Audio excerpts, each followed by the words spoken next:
So good morning, everyone. I'm Rob Lumbach, Director for Community Engagement for our NIEHS-funded Center for Environmental Exposure and Disease, otherwise known as CEED. Welcome to our fifth and final scheduled session of CEED's fourth annual Environmental Health Summit. This year's topic has been Maternal and Child Health and Justice. Today's session, Emerging Issues in Lead, was put together by a team of CEED researchers partnering with key community-based and statewide organizations in New Jersey, who I'll introduce in a moment. This topic is an appropriate, really bookend to our series. The first session back on October 27th was also about heavy metals, but it focused on mercury and mercury's effects on the baby and mother. That session highlighted health surveillance that's being done by the State Health Department with some new initiatives with academic partners, especially focused in the state's urban areas. And that session also focused on food, especially fish, as a source of mercury exposure. This final session of our scheduled program, and we'll talk a little bit later about how we're planning to have more sessions, probably on a bi-monthly basis going forward. But this session, this final session of the scheduled program, is going to focus on lead poisoning and preventing lead poisoning, which I think we all know is an age-old issue, dates back to the time of the Romans or before, and on which progress has really been frustratingly slow. Establishing the causal association between lead exposure and child's neurodevelopment has been one of the milestones, one of the major accomplishments of environmental health. But still, decades later, we have an environmental lead problem. So our panelists will discuss the latest knowledge on exposure to lead and its health consequences and new initiatives locally and across the state to move the needle on protecting the health of vulnerable infants and mothers. So as always, we want to thank the conference committee for the entire series and our center director, Helmut Zarbel, and of course, especially Carrie Butch for coordinating the session and the series. And of course, none of this would be possible without the support and enthusiasm of Maria Crescencio, our technical support specialist, IT specialist, who's really been an immense help. So now I'd like to introduce our panelists for this morning. First, Elise Pivnick. She's Senior Director of Environmental Health for Isles Incorporated, based in Trenton, New Jersey. Then we have Kevin Bodie, who's Director of Healthy Homes and Communities for the Housing and Community Development Network of New Jersey, an organization which I always have trouble remembering, and the acronym's even harder.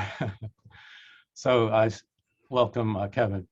And then we have Sean Stratton, who's a doctoral student at the School of Public Health here at Rutgers, and also it works here in the Environmental and Occupational Health Science Institute with us. And then finally, but last but not least, Brian Buckley, who's the Executive Director of Laboratories here at EOC.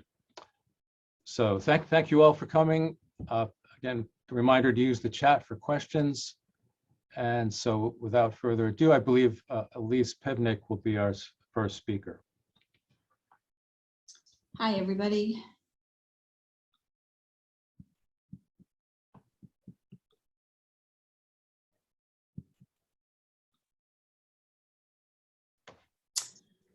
All right, let's see how I can.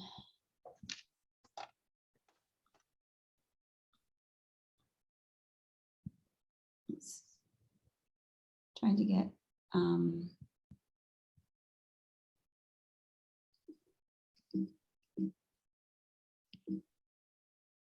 oops.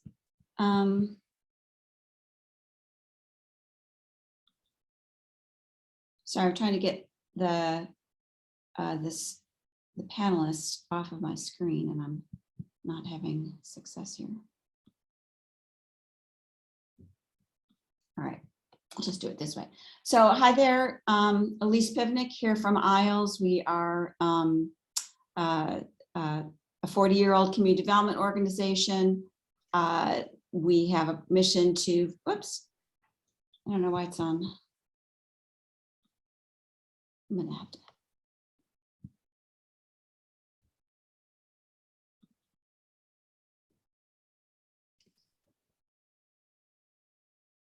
All right, hopefully this is it. So how and why community health workers should be brought into lead poisoning prevention ecosystem. I think this is a particularly good topic for the focus of this virtual summit, which is focusing on maternal child health.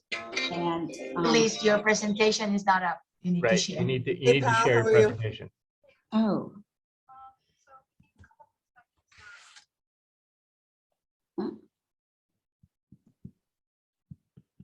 Okay, it's not showing now. No, are you sharing your screen? Let me go back. I thought I was.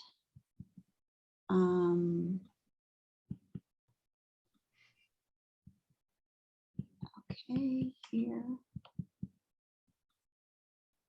How's that? We can see your Okay. screen. Yep. All right, so here's our topic, and I'm particularly pleased to be doing this as part of the maternal child focus to this summit. Here's ISLES. We foster self-reliant families and healthy, sustainable communities. We have gardening, job trainings, community planning, lots of lead and healthy homes work, and now most recently been very involved in building electrification. So we're excited about that. These are some of our projects before and after. So today, I'm hoping you're gonna, after listening here, understand why it makes sense to integrate lead poisoning prevention practices into community health protocols, community health worker protocols. If your objective is to have successful child outcomes, you have to pay attention to lead. Community health workers can help prevent lead poisoning in the first place and can refer children exposed to lead to early intervention services. They're kind of a first line of defense and offense, I would say, because CHWs are already visiting homes on a regular basis. And there is a missing set of information for many vulnerable families who may live disproportionately in older housing with limited maintenance. We think it's a logical partnership. It's an efficient use of resources, and we know how to do this. So we've removed about 90% of lead from children's bloodstream over the last 40 years. The last 10% remains. It's in families that are living in our most vulnerable communities who are disproportionately exposed to lead.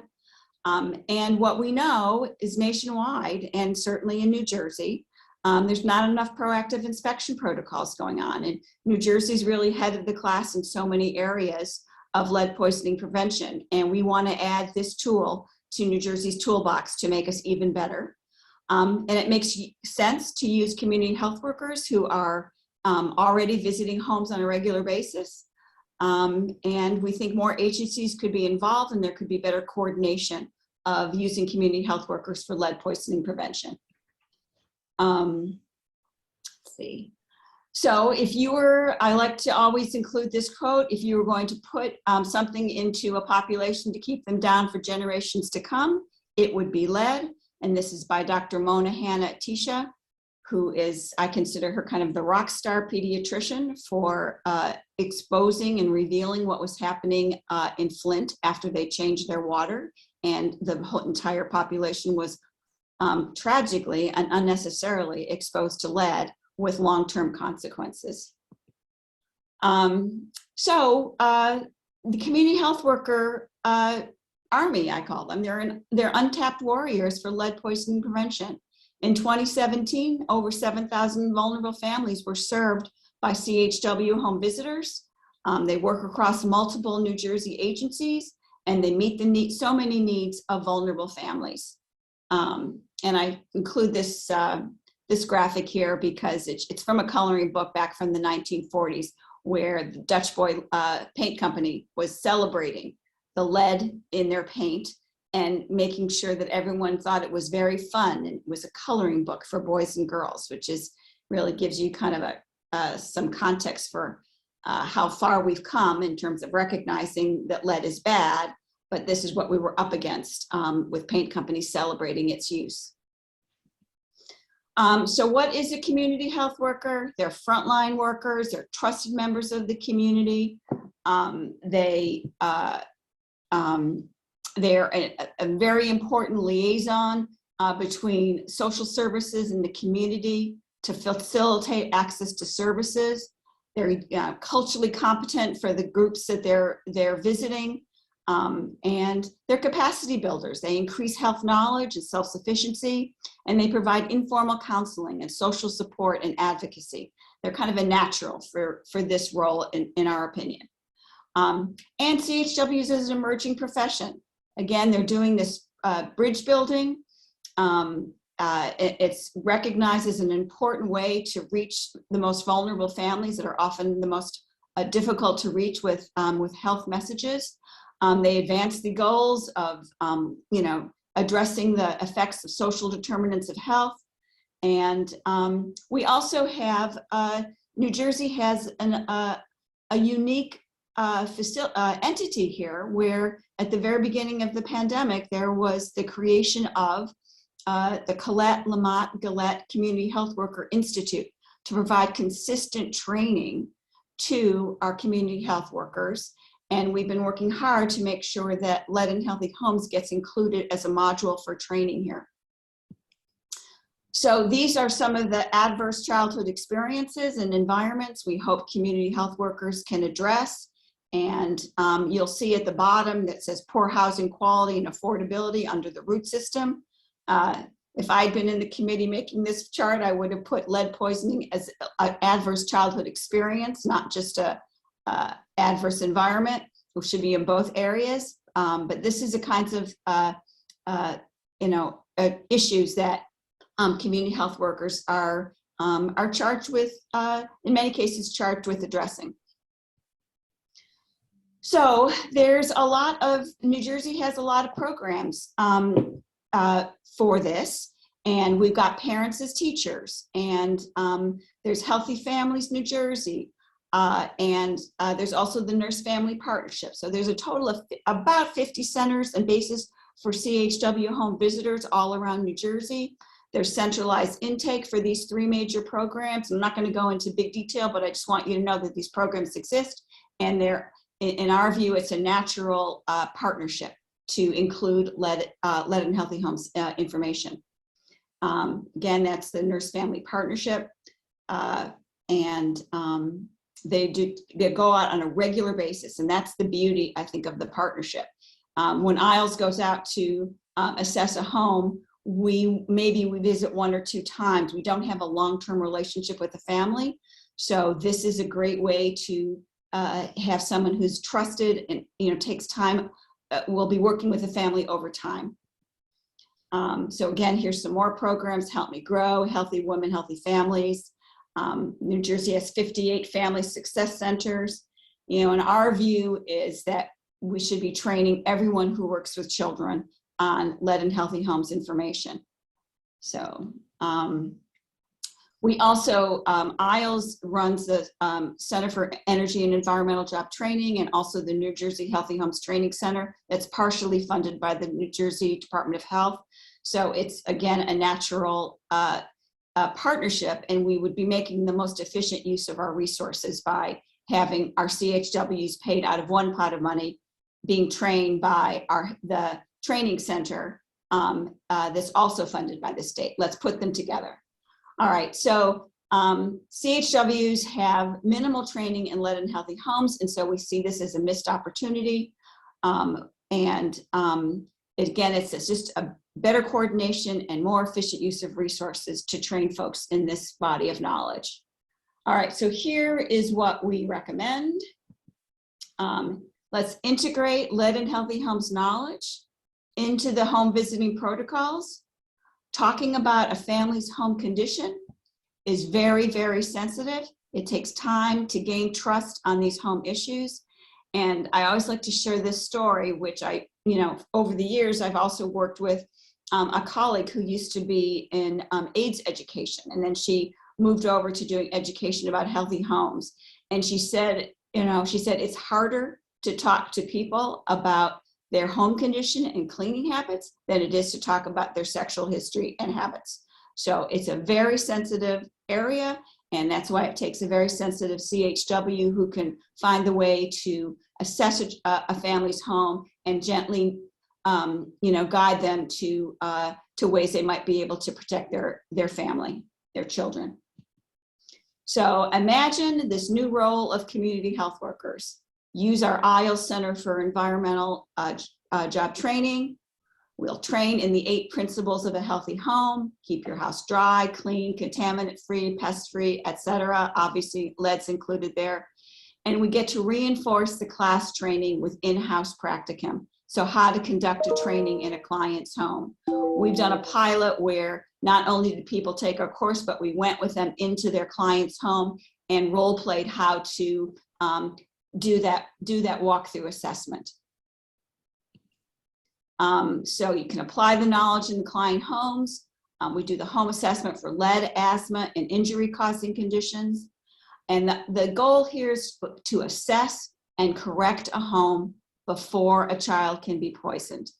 And I think what's also significant here is that the Department of Health, with the guidance of the First Lady, Tammy Murphy, has really, they are now offering newborn home visits.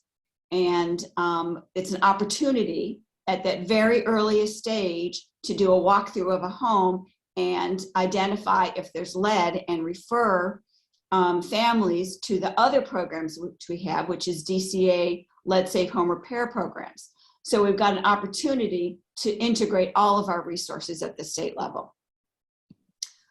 So we get an opportunity for our CHWs to learn the latest findings of how lead affects a growing child and share that with their families, seek better services, refer them to early intervention services, which will, even though lead symptoms don't show up early in an overt way, we know that over time they are likely to manifest. And you can be working with families early on about how to address lead early. And again, also encourage screening. So we want to require integration of these services into CHW practices. So we've done a lot of training of CHWs statewide. The missing piece is that nobody's required to use the body of knowledge in their households. And we think this will make a big difference if it's required. So complete the training, complete home assessments, and work with clients to help correct hazardous home conditions. This can be integrated into the supervisory protocol, and we think it can be a success. We want to ensure that children get their lead screenings. We want to flag behavior problems that may be early symptoms of lead exposure, and we want to help parents develop skills for parenting a child with behavior problems, often an early hallmark of lead poisoning. We want to connect lead levels and developmental milestones of client children, and again, encourage enrollment in the early intervention services for children with high lead. The practical steps for this transition is train the CHWs and their supervisors, develop a supervisory plan, go over inspection forms, follow-up forms, and ideally work with a community lead advisory board if you're, or help create one in the first place. So the thing about this is not only is this a good idea, but there's also administrative details that need to be worked out to make it happen. And we think that that's possible. And we've done the work on that. So again, here's the lead plan, responsibilities of each party. We've worked on the bureaucratic end of this. And the summary message here is community health workers will be a significant part of the lead poisoning prevention effort. We don't think there's a need to add additional staff. This is existing staff, and we want to use them more efficiently. They can prevent lead poisoning by working with client families at the start of a child's life. They'll have the opportunity to train, assess home, and guide for further assistance. And let me emphasize here, we're not asking anybody to do anything that's high tech. If there's lead that is detected, it gets referred to people, the lead risk assessor who does the formal lead risk assessment. And we get to refer children and families to early childhood services if needed, and achieve so that all children achieve age-appropriate outcomes, which is our goal. So here's ISLE's integrated approach. We build, we advocate, we research, educate, train. We have lead services, and we're working on lead safe Trenton for 2027. We're also lead safe New Jersey, in the same time frame. And of course, we're looking at this nationally too. So if you have any questions, please call me, contact me. I see my phone number's not there, but email me and I will be back to you, as soon as I can. Thanks.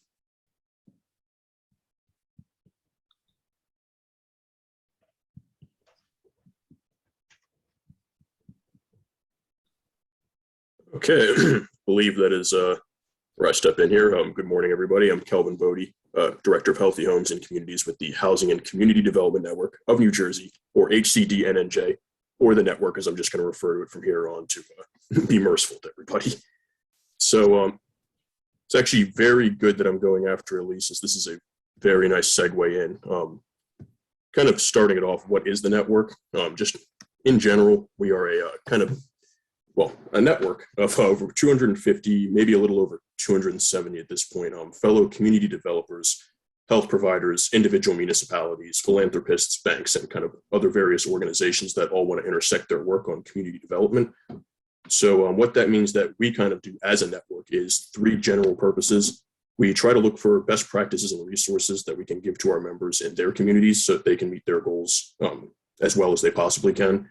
We also provide technical assistance on a kind of program and project level for our members and clients in neighborhoods so that, again, if they need some kind of assistance or some kind of collaborative opportunity to make sure that their project meets the goals that it's trying to meet, that we can do that for them. And then third, which is really what I'm going to be getting into the meat of today, is political advocacy on a statewide level. And that is directed by what our members are trying to achieve in their communities. And then that then steers how we try to advocate for certain bills to get passed through the legislation. So I just realized I don't actually have the slideshow playing. So let's get that started. So kind of speaking to Elise's point earlier, and I'm going to give a very, very merciful and general overview of the state advocacy perspective, because if I started getting into the weeds on bills, people would start to fall asleep and we'd be here for hours. So kind of to piggyback off Elise's point, we kind of know that the most well understood sources of lead exposure, particularly for vulnerable populations like mothers and children, are really through lead-based paints and pipes that carry water. And due to the nature of damage that usually gets done through lead exposure, the damage is either permanent or irreversible or permanent, or it requires incredibly invasive medical procedures to actually even mitigate some of the damage or undo it. So one of our best tools, or one of our most effective ways of reducing lead exposure in children, is to be preemptive, be preventative in our measures. And I want to speak a little bit to how the network tries to do that through its work with legislation. So we have had a history of preemptive and preventative work in terms of advocacy in New Jersey before. I know Elise probably recognized this photo. And we have had a history of it. What I can speak to is when I came onto the network during our time, the Christie administration considered what was a crisis level of blood in a child's, or a crisis level of lead in a child's blood, in most cases to be, in some cases, double what the federal government considered to be a crisis level. I have to say, as a disclaimer, there is no safe level of lead in a child's blood. We all kind of understand that, but I'd be remiss if I didn't. And anything less than kind of trying to get these preemptive and preventative, especially laws and bills passed through, is in effect, whether we like it or not, using our children as lead detectors. And that's really unconscionable. And that's not something that we should have as a standard. So bills that try to either create a standard or create a system, such as what I'm going to get into a little bit later, through inspections and other things involving community health workers, is an avenue that we need to pursue as rigorously as we can if we want to make sure that we're not using children as lead detectors and we are preemptively getting into areas where exposure might be a concern. And we've also seen, outside of kind of the lowering of standards historically through advocacy, lead hazard remediation funds get created, school testing for lead exposure, and recently the big profile one that we're seeing is lead pipes, particularly in cities like Newark and Trenton, being removed. And again, all of these, what they have in common is that rather than waiting for a case to come up through the Department of Health or through a local municipality where the child or the mother has already been exposed, this tries to at least reduce the inherent risk to whatever the area is in the first place. So all of that is kind of just laying the groundwork for what the network tries to do from an advocacy perspective. And how that was relevant to 2021 was going through the summer. We kind of realized that the quarantine was, and this is going to sound really weird, so bear with me, the quarantine was one of the best and worst things to happen from an advocacy perspective for lead exposure. It was horrible because residents, particularly vulnerable ones, especially children, were kind of forced to stay indoors, relying on housing and infrastructure that was exposing them to lead already, and at higher rates due to the fact that they had to stay indoors. But it was also the silver lining to that, if we could call it that, was that it kind of forced everybody to the table on the social determinants of health, especially lead. When vulnerable populations were forced to kind of stay for extended periods of time in substandard housing using substandard infrastructure, the issue was unavoidable. So that kind of put new wind in the sails, at least from an advocacy perspective. So to that end, over the summer, and I'm not going to get huge into the details, we tried to get 2 bills passed, one of which was requiring lead paint inspections during tenant turnover and home property purchases, and was also going to provide funding for a lead paint hazard education fund. And the second bill would have required towns to inspect every single and 2-family rental dwelling about once every 5 years. Unfortunately, the second bill did not pass. It stalled in a committee, the name of which I cannot remember off the top of my head. But the second bill actually passed into law and is now being implemented. So there's some implications for that for residents. How does that relate to the vulnerable populations we're talking about? Well, these preventative laws, and especially the ones that I was just discussing that involve inspections, and like Elise was saying, get community health workers in the home or give the municipality the tools to actually preemptively get into a property to assess it. We're creating a buffer between these vulnerable populations and landlords and authority. Once the resident or the family is already in the property, there's kind of that unspoken intimidation or that unspoken kind of power play that's going on between the landlord and the resident when they're worried about something that might be going on within their property. This eliminates that dynamic entirely. And it also gives the resident a direct kind of legal course of action. There already are some if your property does have lead in it, but this actually ties it directly to the municipality, the accountability of the inspection. And it standardizes healthy homes inspection and practices that have a potential for overlap. Elise was talking about the importance of we need to use these community health workers, and when they're in the homes, we need to be making sure they're doing as much as they can with the time that they have in that property. And standardizing these kind of inspections as far as lead through paint when it comes to property turnover, that gives community health workers, or just in general health workers, a larger opportunity to inspect other conditions in the house. So this doesn't have to just stop with lead. It can be mold is noticed while they're there doing their required inspection for lead during a turnover. It could be various other things that overlap with it. And that in general gets to the core of what Elise was saying, where we need to join as much of this healthy homes work as possible with lead and standardize it as much as possible. And doing preventative bills or advocating for preventative bills, such as the ones I was just talking about, are what gives the municipalities and CDCs like ourselves the legal weight or the legal authority to push for these inspections to happen. And looking forward, really, as far as what the network's capabilities are, we're obviously going to continue to try to support our members and the work they do in their communities on a program by program basis. We're going to try to assemble the best practices, resources, and strategies for combating lead, for resource guides and other releases that we do. But also from an advocacy perspective, we're going to continue trying to push for preventative measures. We're going to ask our allies in the legislature to reintroduce the bill that did not pass this summer. I would ask everybody, if you are not heavily involved in advocacy, if your group is more involved in direct service or research, we would ask that you really get involved in advocacy when it comes to promoting the passing of these types of bills. It's no secret that the squeaky wheel gets the grease. And in this case, if people are consistently calling legislators, their local representatives, saying, this is an issue, this needs to be addressed, I'm asking you that you bring this to the floor in some form. They're going to have to.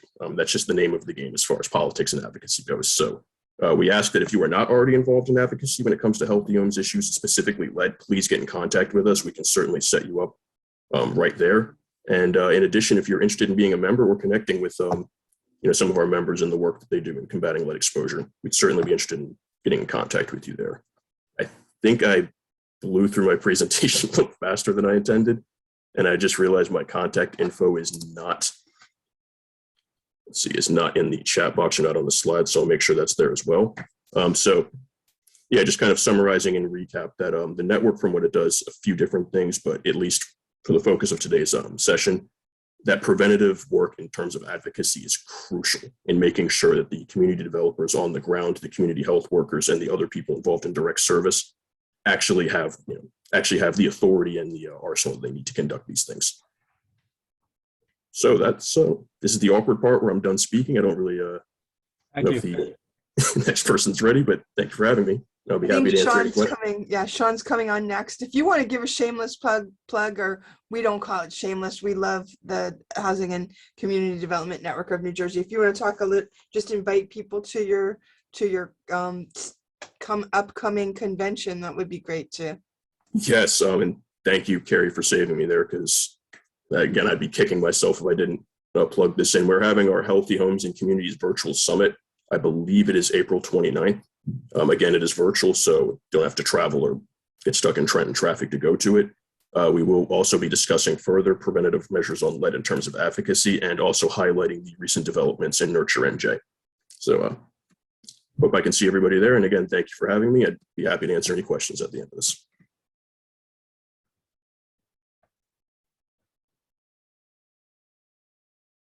Sean.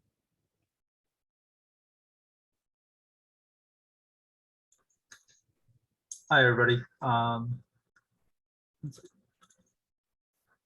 my name is Sean Stratton. I'm a doctoral student here at the School of Public Health at Rutgers University. Today, I'm going to be talking to you quickly and briefly about lead contamination in drinking water, an overview of lead exposure, and an update to the federal lead and copper rule. So before we get into all of that, this is a very brief lead ban timeline from the federal level. In 1978, lead paint was banned for residential use. Following that, in 1986, lead pipes were banned, but pipes were still allowed to contain up to 8% lead by weight. Also in 1986, we saw a reduction of lead in solder. It was reduced from a 50% lead by weight to 0.2% lead by weight. And then in 1996, we saw lead gasoline fully banned. And in 2011, we saw a further reduction of plumbing products from 8% lead by weight to an average of 0.25% by weight. So why is lead a problem? It's mainly a problem because it's a very powerful neurotoxicant, and it can have many effects on children and adults depending on the exposure levels. But we're primarily concerned with children, especially because of the neurotoxicity. It can cause behavior problems, lower IQ, and learning disabilities. So we want to prevent lead exposure from our most vulnerable population, children. Four of the major sources of lead within homes are lead paint, lead contamination in soil, lead in drinking water, and lead in dust. Some other potential sources of lead include bullets, fishing sinkers, cosmetics from other countries, folk medicines, spices brought in from other countries, arts and craft supplies, workplaces and hobbies, children's toys and jewelry, and also ceramics and pottery. So what are the sources of lead in water? Generally, when water leaves the treatment plant, there's actually no lead in that drinking water. The lead actually gets picked up along the way from the treatment plant to the home through lead-bearing plumbing. And one of the primary sources of this lead is what's known as a lead service line. A service line is the pipe that connects the home to the water main in the street. And these service lines, if the home is older, could be 100% lead by weight, or it could contain some lead in it. Other additional sources within the home include lead solder that was used with conjunction of copper pipes, galvanized pipes, lead goosenecks, and also water faucets, such as your kitchen faucet, your shower tap, and so forth. In 1991, the US EPA created what's known as the lead and copper rule, also abbreviated to the LCR. What this rule did was it set an action level of 15 parts per billion. And what this action level means is that if more than 10% of homes test above 15 parts per billion, the water system must take action to fix it through public notification, corrosion control modifications, and lead service line replacement. Now, the EPA created this rule, but the New Jersey Department of Environmental Protection enforces it. And as Kelvin mentioned, there is no safe level of lead exposure. The American Academy of Pediatrics recommends that drinking water should not exceed lead concentration of more than 1 part per billion for child consumption. Now, we just mentioned that the action level is 15 parts per billion. This is a very tiny quantity. 1 part per billion is approximately a teaspoon of water from an Olympic swimming pool, which contains about 660,000 gallons for reference. So the action level is approximately 15 teaspoons of water from an Olympic-sized swimming pool. So a very tiny amount. Now, the lead and copper rule is focused on what's known as corrosion control treatment. Water utilities will add a chemical to the water to prevent lead from leaching into the water by forming a protective coating along the inside of the pipes. Generally, this treatment is usually zinc orthophosphate. And if you take a look at the picture on the left, we don't want to be drinking from the pipe in the middle there. That is a heavily corroded pipe, and it has a much higher chance of releasing heavy metals and whatever's in that pipe back into the water. Instead, the pipes on the outside, the first pipe and the third pipe, have formed a protective coating through the use of corrosion control agents. So the lead and copper rule is actually changing. On October 16th, 2024, about 2 years from now, the lead and copper rule revisions will go into effect. And what does this mean? First, it introduces a new limit known as the trigger level at 10 parts per billion. What this means is that if 10% of homes exceed the 10 part per billion trigger level, they must begin providing public notification to residents, and they must begin goal-based lead service line replacement until the water utility measures below the trigger level.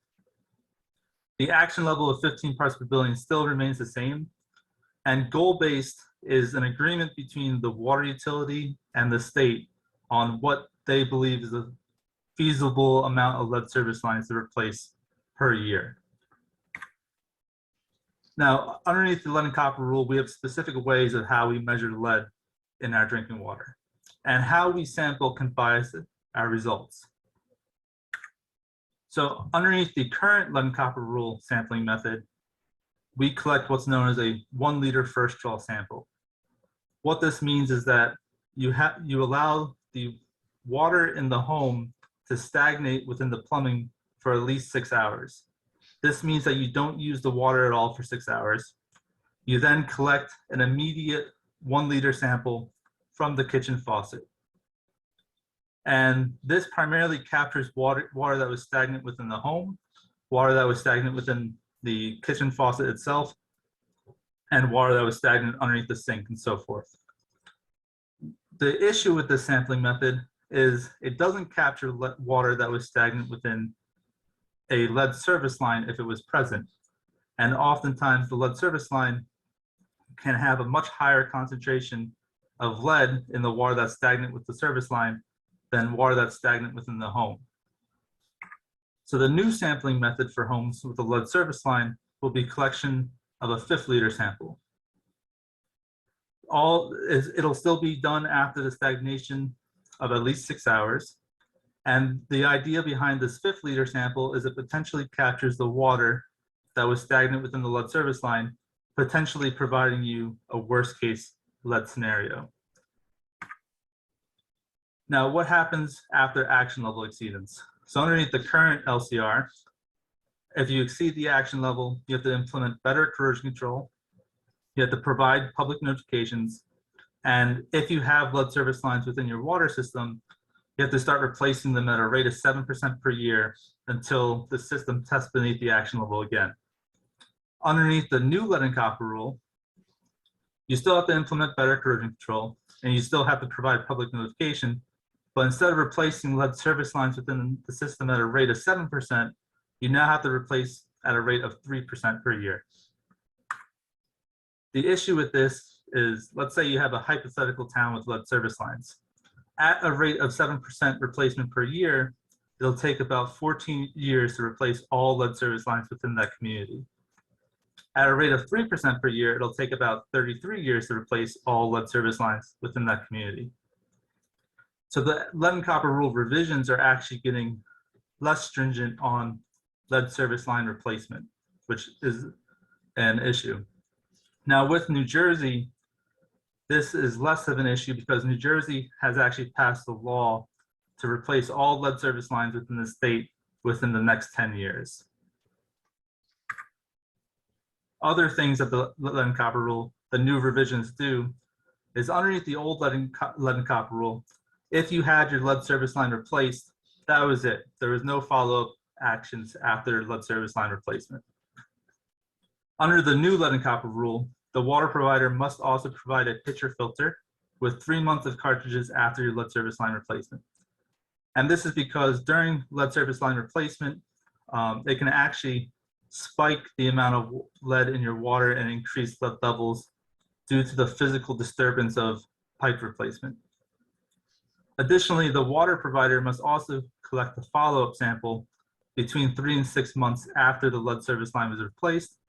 And this is to ensure that the lead service line replacement was effective and that the home now has lower lead levels and more acceptable. Also, we are now going to see child cares and schools be tested for lead in their water. Underneath the old lead and copper rule, there were no requirements for schools or child care facilities to be tested. Under the new lead and copper rule, 5 samples will be required per school and 2 samples will be required per child care facility once every 5 years. Here in New Jersey, in 2018, New Jersey actually passed a law requiring that schools be tested for lead in drinking water as well. So what else can you do to protect your family from lead contamination in drinking water?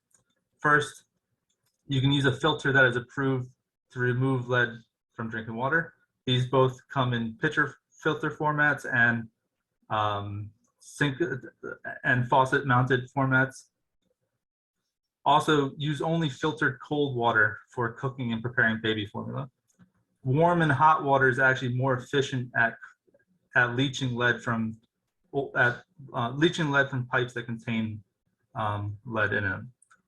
Additionally, boiling water will not remove lead, so you don't want to boil water to remove as your treatment source for lead.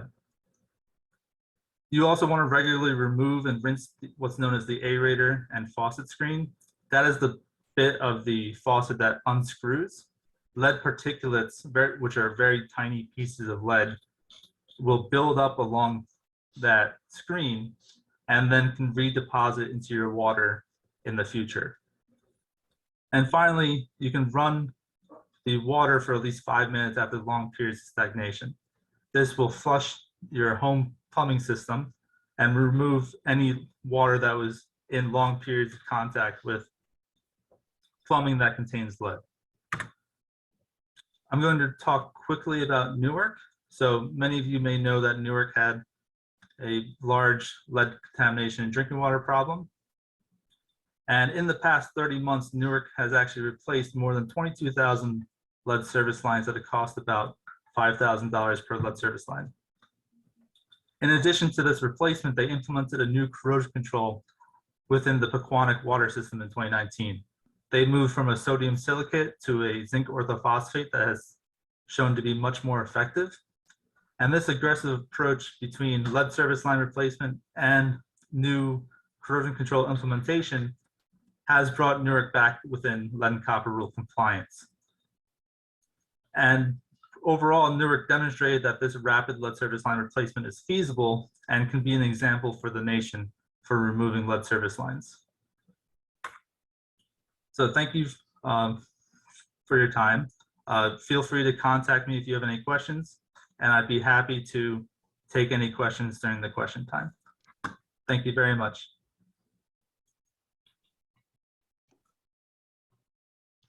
Okay, I guess it's my turn to go. So I'm going to share my screen.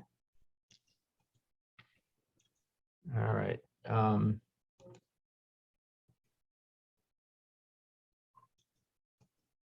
Okay, so very quickly, my title is Lead in My House Means Lead in My Kids. Let's Get the Lead Out. And I'm going to focus on the things, the other sources of lead and how to prevent exposure when it's not coming from your water. And I will tell you, after I chose the title, I did a Let's Get the Lead Out search, and I found these two images on the internet. And we're not associated with either of these two groups, but I thought I would give them a plug because we all have the same objective, which is to prevent lead exposure in kids.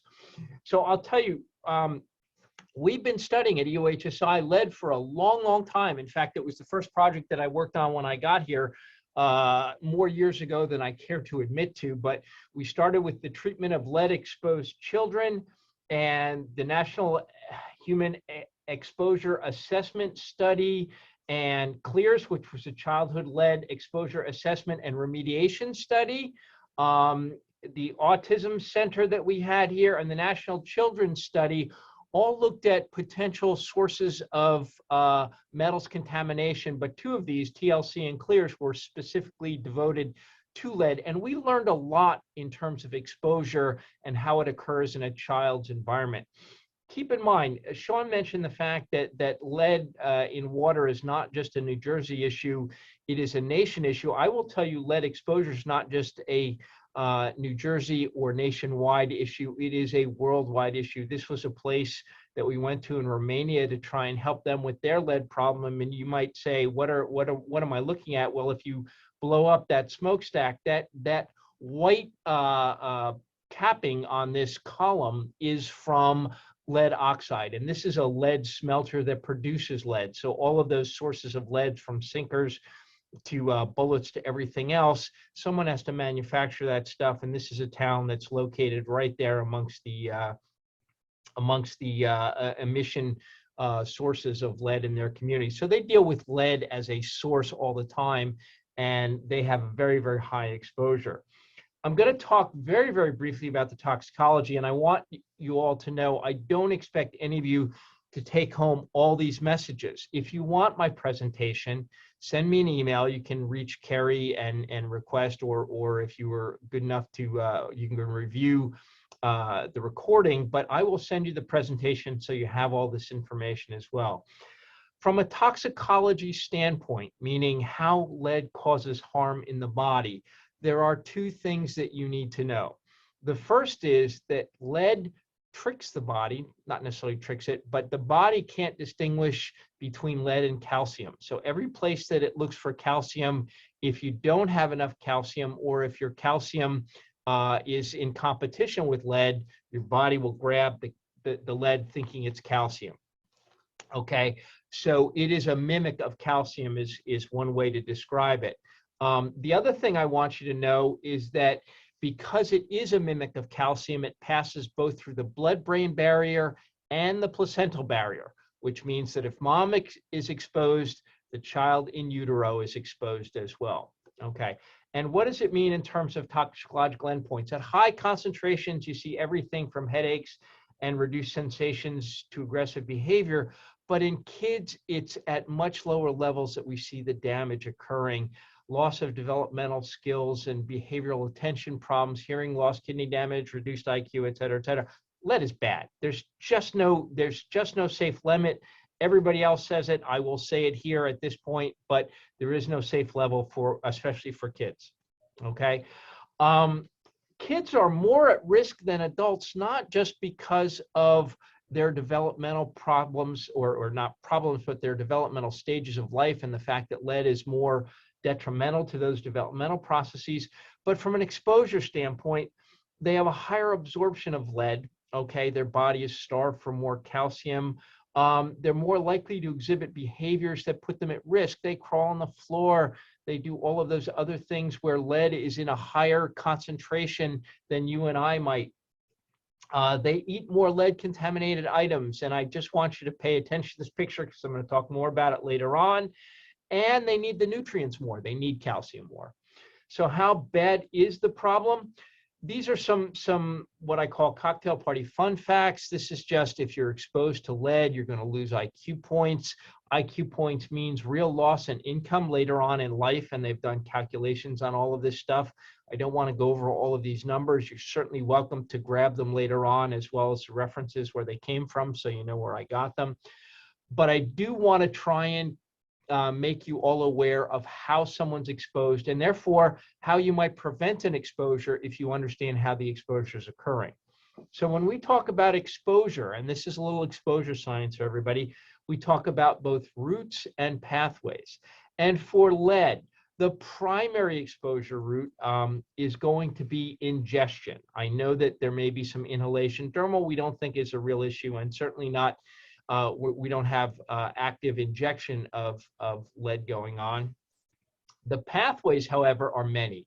And I want to talk about the guys that are not necessarily related to food or air, but water, soil, and dust, which are how you can prevent a lot of your at-home exposures. In fact, given, if you eliminate the water exposure, these are probably the next biggest that you're going to undergo. So older homes built before 1978 are liable to have lead paint in them. Lead paint was not outlawed until 1978. And you're just looking at the percentage of homes where you're going to see lead-based paint based on the age of the home. So from 60 to 77, 24%. If your home was built before, say, 1959, you're looking at maybe 70% of the homes. And if it was built before 1940, chances are 87% of the homes will have lead contamination. Now, we have removed a lot of the lead from the kids' environment. And I use this slide when I teach exposure in public health because removal of lead from a kid's environment is absolutely a public health success story. Does that mean we're done? Absolutely not. Remember, there is no safe limit for lead. So I just wanted to show you, though, that when we took lead out of gasoline, and Sean gave you the fact that it was in some gasoline till as late as 96, that's why this is not a 0 in tons in gasoline, but we did lessen it over the years. And what surprised us was not that we decreased lead and we saw a decrease in blood lead from the reduction of lead in gasoline, but this is what we were expecting. Look at how closely that traced. The reason that reduction occurred is because when lead was in gasoline and you had emissions from gasoline as it was burned in your car, you created lead in the aerosol that came out of your tailpipe that settled to the ground and became part of street dust, and the street dust made it into your home. How do we know that? Because kids who live closer to major roadways had higher concentrations of blood lead than kids who lived farther away from the main highways. So we recognize the contribution of street dust to lead contamination. Now it's gone. It's been gone since 96. So our street dust concentrations are decreasing, but they're not 0. So keep that in mind as one of the potential sources. I'm going to talk about all the sources and how they get into your home later on. Okay. This is something that was done not too long ago. Yes, we went out to 2015. Sean, I think, briefly mentioned the fact that we decreased from 5 micrograms per deciliter as an action limit in kids to 3.5. If he didn't, I'll cover that right now. But you can see the old limit was 10. When I first got here, it was 10 micrograms per deciliter, and I was here when they changed from 10 to 5. And you can see the number of children continues to decrease. We still are moving in the right direction. Great stuff. But realize that when we reset to 3.5, we're going to start this again with the percent above that action limit, and we have to continue to bring that down. And I said that what we're primarily concerned about in terms of exposure was ingestion. Now, there is some incidental ingestion. There are some spices that are coming from other countries that have lead in them. There's also the potential to be contaminated by either your cooking or your serving pottery, whatever, because they use lead-based either paints or dyes or ceramic glazings or whatever. And we do know that that's still a potential problem. But most of the ingestion is through inadvertent exposure. Okay, why do I tell you that? Because a lot of ingestion exposure studies were primarily based on, okay, if I take the same diet and split it in half and I analyze half the diet, I will get a good prediction of what the kids are exposed to. Well, when you take that approach, you're really going to miss your target. Okay, your target is not the food. That's not the primary source. So early on, we recognized that and we said, okay, it must be coming from pica. Very briefly, pica is that behavior where kids are eating non-food things or adults. I mean, we have pica behavior in all kinds of folks. And if you're eating a non-food, that's a pica behavior. Okay. And at first we thought the kids were gnawing on windowsills because they were exhibiting pica behavior. Well, that's not the case. Kids exhibit all sorts of processes through their mouth. That's how they sample the world very early on. This poor child is seen gnawing on this bridge railing. And this poor child, I can guarantee if it was in March of 1961, this poor child was guaranteed exposed to lead paint on that railing because it was everywhere, especially in white paint. Fortunately, I think that kid turned out okay. That kid was me. Okay, so I will show you that no, I'm not a pica adult. I was not a pica child. It is the way the kids experience the world. And even if they don't do things like chew on windowsills or put things that might contain lead in their mouth, they have another route of inadvertent exposure, one that we learned while we were being here. Okay, kids touch surfaces. Dust gets on surfaces. Okay, dust gets on a surface, child puts their hands on surface, child puts their hands in their mouth. Exposure. Child puts their hands on contaminated surface, child picks up food, child eats the food. Exposure. Okay, so unwashed hands may be a big source of contamination in your home if you have lead sources coming into your home or if lead sources are already in your home. Okay, on the average, a child puts an object or their hands in their mouth about 2 to 32 times per hour.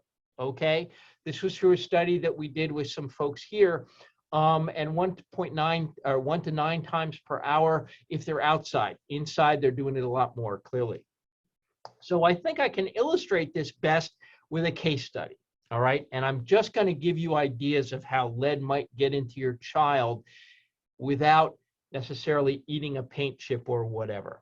Okay, so here's a house and we're looking at the backyard, and what you're seeing here on the left is this garage. Okay, and this garage has got paint flaking off of it. All right, analysis of that paint showed that that paint had lead in it, and you can see in the next slide, you keep an eye on this little house on the right hand side. You can see in front of that little house, you can see the white paint chips that are flaking off that garage and going all over the place. Okay, so those are great big white paint chips. And unfortunately, this is one of this little hut was where kids play. Okay, so there's a potential for exposure there. And the potential is if the child is small enough, he might pick up the paint chip and think that it's food and sample it and put it in their mouth and be exposed. But these kids, fortunately, were old enough when this was going on. However, the homeowner who owned the garage, who didn't know any better, decided that they would remediate through sanding the paint. Okay, about the worst thing that you can do. Now you've turned those great big white paint chips into a fine dust. Okay, and dust is carried through the air onto surfaces in a home where the windows are open.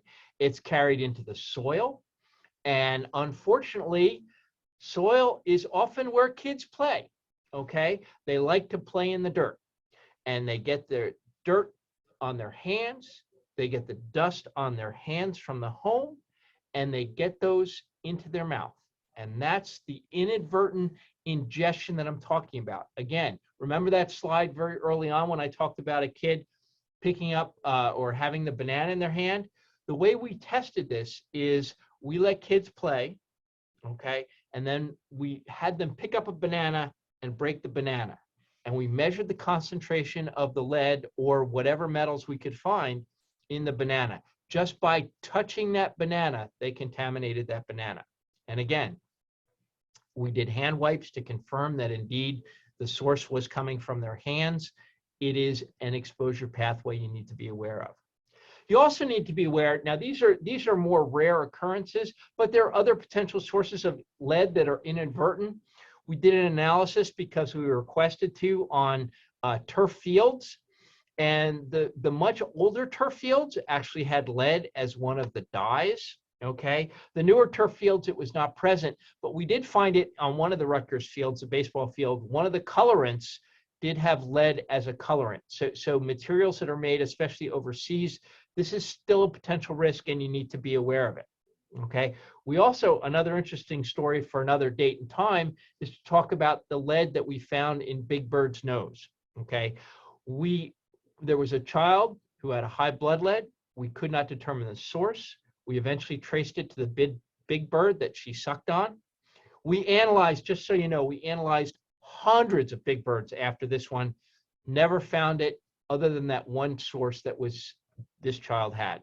So it's, you know, just be aware that toys may be contributory, especially if they're coming from China or other overseas locations where they don't undergo the same regulation. It's a rarity, but it is something to be aware of, especially if your child has been lead in their blood and you can't find a source. Okay, so the main question, is your home safe from lead? Okay, first question, was it built before 1978? You have a child less than 6 years old. Their behaviors are going to make them more susceptible to exposure. And do you have lead in your water? Those are three questions that you can ask to find out whether or not you're lead at risk. Okay, what can you do? Well, here's a laundry list of things, but some of the simplest I'm going to recommend are to wash your kids' hands before they eat. You'll reduce exposures dramatically at that point in time. You can test your paint for lead if it was built before 1978. They make nice little test kits. Elise also has organizations where she will put you in touch with folks who can come out and potentially test your home. If you've got lead on your walls, try and remediate it if you can. If not, you want to keep it from flaking off. You want to try and encapsulate it, or at the very least paint it. Okay. You want to keep street dust or dirt out of your home if possible. This is where Elise was talking about that whole keeping your home clean as being more difficult to talk about than actually talking about sexual practices. I've got a solution for that too. You want to keep the dust levels down in your house, keep your floors washed, vacuum with a HEPA vac if you've got one. Avoid the very outside possibilities, or things like hand glazed pottery from foreign producers, cosmetics not manufactured or FDA, USDA approved. Filter your water if it's a potential source. Easy enough to find out. Get some water testing done. If it's a potential source, you can run your tap. Sean talked about that. And most importantly, this is the guy I'm going to stress more than any of the others. Give your kids healthy foods high in calcium, iron, and vitamin C, because when they're missing these nutrients, that's when they're most susceptible to uptake of lead from their diet or from drinking water, whatever else. Now, the other thing, remember I said I have a solution for you in terms of how to keep your home clean. Those were three of those things. Well, this video that Isles actually produced on how to Dust Does Not Discriminate is the title. It talks about how to keep your home as lead-free as you can, and it's available on YouTube at this link. Again, I will be happy to provide the presentation, and now I'll take questions.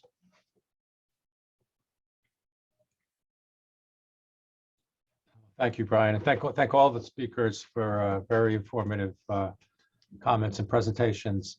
So, Kerry, do you want to let us know if there's any Q&A or chat questions? Sure, I'll make a couple comments. We don't have any questions in the chat right now, but if now's the time to put them in. We did get a shout out. We have a shout out for Sean from a couple folks that are working with them here, I think, maybe even more than that. All of the speakers, I think, were great. Because I want you to know that very understandable, even for non-researchers and, you know, folks that aren't doing this for a living. So I appreciate all of the presentations. My question to the presenters are, Eric, can you make them available to everybody? Maria is more than willing to post them. And if you are, just shoot them over to us and we'll put them on our website. And we will also put this video on our website. So a question is, how can we get this presentation? If you're comfortable, send them to us and we will get the links out to everybody. And there's a question. there's a question in the Q&A Amy Cook section. in the Q&A. Let's see. Yeah, Okay, so I'll take a crack at this real quick because I can do. Sean used some units and I used others. And the principal difference was between the water action limits, which are in ppb, or nanograms per milliliter, micrograms per liter, and the action limit in blood, which is a microgram per deciliter. Okay, so don't mix those two up. The water concentration is different than the blood concentration. Just for your own information, 1 microgram per deciliter equals 10 ppb, or 10 nanograms per mil. Okay. Okay, do we have Hopefully that answered the question, Amy. I see. Maybe I can add something to that, which is, I think you're asking, what does New Jersey follow in terms of its action limit? And right now, what New Jersey does is they follow the old guidance of CDC, which was to intervene. Public health action begins at 5 micrograms per deciliter, 5 micrograms of lead in the blood. A deciliter of blood of a child is the threshold for public health action. The CDC, to confuse you a little bit here, the CDC recently changed its recommendation to 3.5 micrograms of lead in a deciliter of blood as the action trigger. What's happened here in New Jersey is that because of some different language used by the CDC compared to language that New Jersey passed intending to follow CDC guidance, is that they're having to go through a legal process to make sure there is consistency. My understanding is that there's intention to follow the 3.5 micrograms per deciliter as the threshold, but because of a legal snafu, it's not happened yet. And I just want to just let everybody know the question that they were answering: does New Jersey have its own action limit in deciliters, or do local health departments go by the CDC levels? So that was the question they were answering. And I also have some more from the chat. Great presentation. Any information on the possible effects of mercury exposure would be appreciated. We do have that up on our website already. And I think, correct me if I'm wrong, some of the folks here were part of that panel and part of that discussion, right? I think it might have been Brian and Amy Goldsmith that were active in that conversation. So please refer back and we'll send you a link to all of our summit presentations.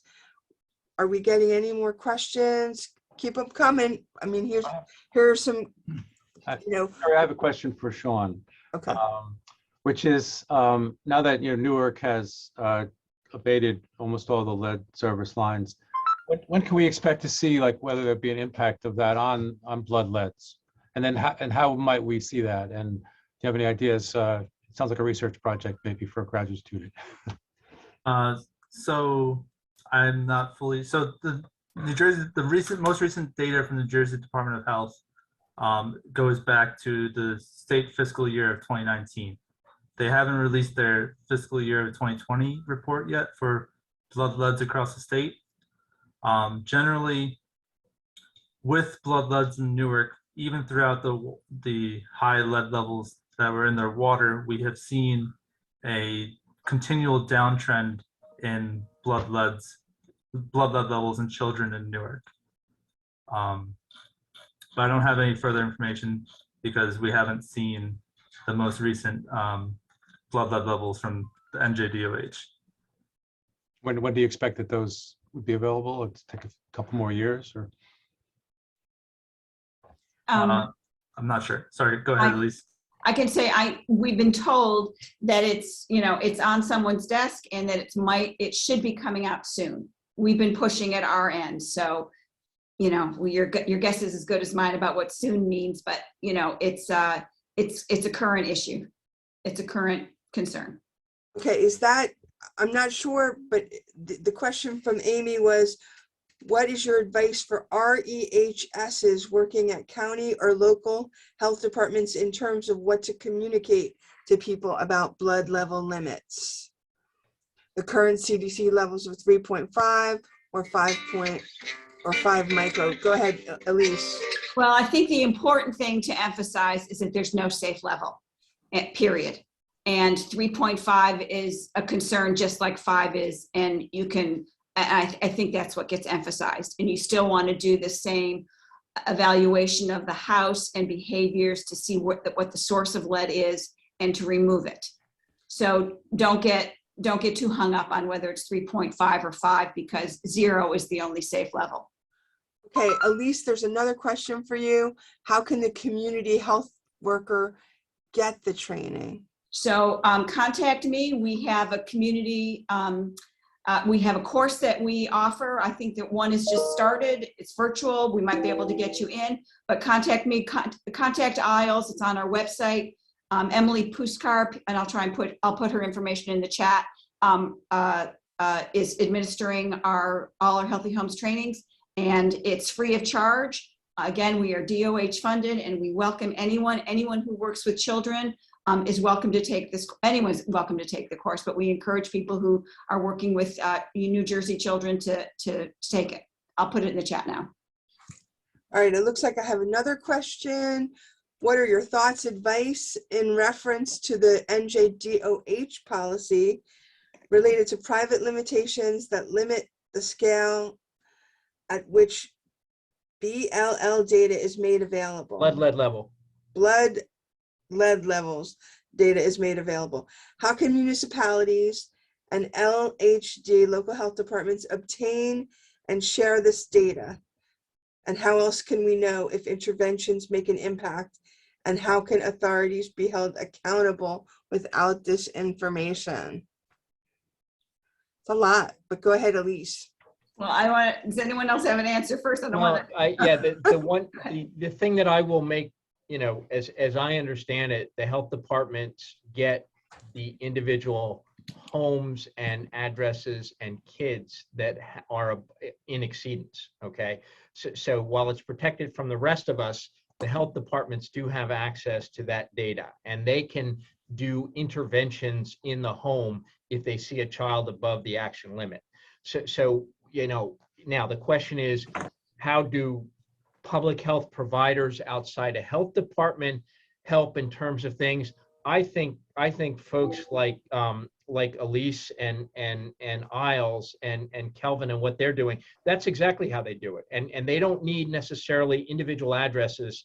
They can get away with de-identified data in terms of zip codes or even 3 of the 5 digits of zip code to identify the at-risk neighborhoods and such. Some of it we know from, like the Newark, we know which homes had lead service lines. So regardless of whether or not you had kids who tested high for blood lead, if we use blood lead as our only intervention strategy, we probably would not have gone into Newark, because there was nothing to indicate based on blood leads that those lead service lines were presenting a potential threat. But we know that they do. We know that when lead is high in water, we've got kids at risk. So blood leads are a great indicator. They're a great metric. At the larger level, they can be used on a 3-digit or 5-digit zip code as an indicator of who's at risk. And the health departments do have information on the individual child being exposed. Elise, I know you wanted to answer that also. Sure. So I'll just add here, great answer, Brian, is that there has been a study that was submitted to DOH for ways to revise the annual surveillance report. And one of the recommendations I believe in there is to make data available at a smaller geographic unit and to map the data. We understand that it's being reviewed. We don't know what the status of that is, but advocates have been pushing for this for a long time, certainly since the debacle of Flint. You know, we want data available to the public because a problem well-defined is half solved. And so that's that. And then when you ask how municipalities can and local health departments can obtain the lead surveillance data, well, what's important to know is that obviously there's not obviously, but there is an annual lead surveillance report that's available to the public. But a local health department, environmental health inspector gets access to individuals, families that have high leads. They're the only ones that are able to access that database and get identified information with obviously the child and the address, because it's their job at the local health department to do the follow-up. So the data is available. You know, it's very tricky to what extent it becomes available to the public, de-identified and the like. And, you know, there's many people that are working on trying to improve that. One of the frustrations is that those of us who are in the business of making homes lead safe through DCA funding, and there's about a dozen organizations throughout the state now who are doing that, they can't get access to the information to make the family aware of the services that are available. So it's a tricky thing. We understand the need to protect privacy, but we also want to make do a better job of integrating the state services. So it's a good conversation, and I know the Department of Health is thinking about this, and we're waiting to see how they respond to the recommendations for an improved lead surveillance report. Okay, we do have a follow-up question. Can I add on one more that. thing? So in the case of water, the NJDEP will be releasing a map of all known lead service line locations within the coming months. So you can go to the NJDEP's website and you can search your address to determine if you have a known lead service line. Thank you very much. We have a follow-up question. How else can landlords be held accountable? Go ahead, Elise. Well, And then Kelvin. well, the key thing here is that New Jersey is head of the class because we passed a law last July that says all landlords need to check their homes for lead and correct if there's a problem before they enter into a rental agreement with a tenant. So this is huge. And what's ahead is to get those implementation regulations written, and advocates, including Kelvin and others, we are working very hard on getting the state to do the work to publish those implementation regs. So we are hopeful that by July this all goes online, but there's a lot of steps that need to be taken. And if folks are interested in learning more about this, let me know, because we are putting together the advocacy on this, and there's no good law if there's no implementation regs. So we are working hard on making sure this is activated. And if I can add to that, I don't know how I'm going to follow up on that, because that basically is what I would have said. But and in general, just supporting any additional laws that come out that are preventative in nature like this, because any measure that takes the burden or the onus of preventing lead exposure off of the tenant is putting it onto the landlord, onto the municipality. So just basically keeping your ears to the ground and making sure that if there is any kind of preventative bills like that being proposed, that you're advocating to your representative as much as you can. So I have a follow-up question for either Kelvin or Elise, because I don't know. One of the problems back in the day when people were trying to hold landlords accountable in terms of remediation of lead in the home, that was only for households with children below the age of 6. Is that still a caveat, or if any lead is detected, it has to be remediated? The best of, oh, sorry, unless you. Why don't you go first, Kelvin?